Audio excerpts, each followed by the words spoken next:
Negotiation is not about winning or losing, it is about understanding, influence, and finding the best path forward.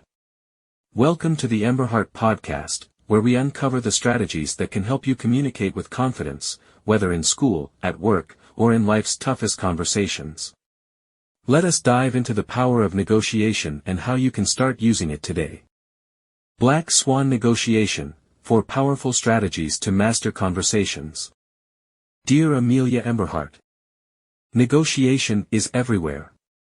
It is not just for business deals, hostage situations, or political agreements. It is in the way we convince a friend to join us for an adventure, in how we discuss responsibilities at home, and even in how we resolve conflicts with people we care about. The best negotiators are not those who push their will onto others, but those who listen, understand, and guide conversations toward the best possible outcome. The skills of negotiation are also the skills of effective communication. When you master them, you become better at navigating relationships, solving problems, and influencing the world around you. I recently finished Never Split the Difference by Voss, a former FBI hostage negotiator, and I want to share 4 powerful negotiation concepts from the book that will help you in everyday life. 1. Labeling, describing feelings, not accusing actions. People want to be understood, not judged. One of the best ways to diffuse tension and open a conversation is through labeling. Instead of saying, "You are being unfair," try, "It sounds like you feel strongly about this." Labeling is not about stating what someone is doing but recognizing how they might be feeling. By acknowledging emotions rather than making accusations, you help others feel heard. This can instantly lower their defensiveness and make them more open to discussion. For example, if a friend is upset about a change in plans, saying, "It sounds like this is really frustrating for you," shows that you understand their feelings, rather than dismissing them with, "Do not be upset." Try using phrases like, "It seems like you are worried about this. It sounds like this is important to you. It looks like you have put a lot of thought into this." People are more likely to trust and cooperate with those who understand their emotions. This simple tool can transform conversations and turn conflicts into collaborations. 2. Calibrated questions and the illusion of control.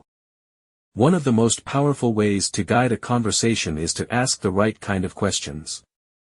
Instead of asking yes or no questions, use calibrated questions that make people think and provide information. These questions often start with how or why. For example, "How can we solve this problem together? What do you think is the best way forward? How can I help make this easier for you?" Calibrated questions give the other person a sense of control, making them more likely to engage positively. Instead of demanding, "Do this now," a better approach is, "How do you think we can get this done today?" This shifts the conversation from resistance to collaboration. You have not only implicitly asked for help, triggering goodwill and less defensiveness, but you have also engineered a situation where your counterpart is now using their mental and emotional resources to overcome your challenges. This is the first step in getting them to internalize your way, and the obstacles in it, as their own. When someone feels they are part of the solution, they become more invested in reaching a positive outcome. 3. Black Swans, the unknown unknowns. In any negotiation or discussion, there are always hidden pieces of information, things you do not know that could change everything. These are called black swans. The key to this metaphor comes from history. Until the 17th century, people in Europe believed that all swans were white because they had never seen otherwise. The discovery of black swans in Australia shattered this assumption, proving that what was once thought impossible could, in fact, exist. In negotiation, black swans are the unknown factors that can completely change the outcome of a discussion. For example, imagine you are trying to convince a friend to join a trip, but they keep refusing. Instead of pushing harder, you listen carefully and discover that they are worried about the cost. Now, you can address the real issue, maybe by finding a more affordable option, rather than wasting time on arguments that miss the point. Black swans are the unexpected truths that can shift the entire outcome of a situation. To find them, ask more, listen deeply, and be ready to adjust your approach based on new information. 4. Anchors and countering extreme anchors. In negotiations, the first offer often sets the tone. This is known as an anchor.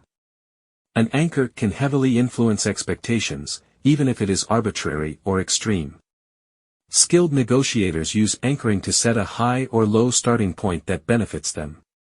If someone throws out an extreme anchor, instead of immediately countering with your own number, a powerful technique is to refer to external information.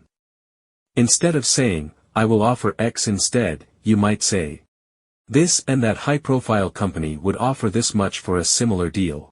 By doing this, you reframe the discussion without directly engaging in a price battle. It shifts the conversation away from their extreme number and toward a more reasonable range. This approach works because it creates a sense of legitimacy and fairness. Instead of making it about personal preference or argument, you are introducing an external standard that both sides can acknowledge. Practical exercise. Here is a way to practice these skills. Labeling challenge. For the next 3 days, focus on labeling emotions in your conversations. Instead of reacting quickly, try to name how the other person might be feeling using phrases like, "it sounds like" or "it seems like." Calibrated question experiment. In a conversation where you want a better outcome, replace direct statements with how or what questions. Observe how the other person responds. Black Swan discovery. Choose a conversation where you are unsure about the other person's full perspective. Ask deeper questions, listen carefully, and see if you uncover a hidden concern or motivation. Anchor awareness. The next time someone gives you an offer or suggestion, notice whether they are using an anchor. If the anchor seems extreme, practice countering it by referencing external information instead of directly stating your own counteroffer. Mastering negotiation is not about winning, it is about understanding. When you truly listen, ask the right questions, and recognize hidden dynamics, you become a more effective communicator, leader, and friend. Keep practicing, Amelia, and you will find that these skills open doors in ways you never expected. This is your moment. Take command and show us the path. Thanks for listening. Negotiation is all about communication, and I want to hear from you. What negotiation tips or stories do you have? Join the conversation on X at Emberhart and let us know your thoughts. Until next time.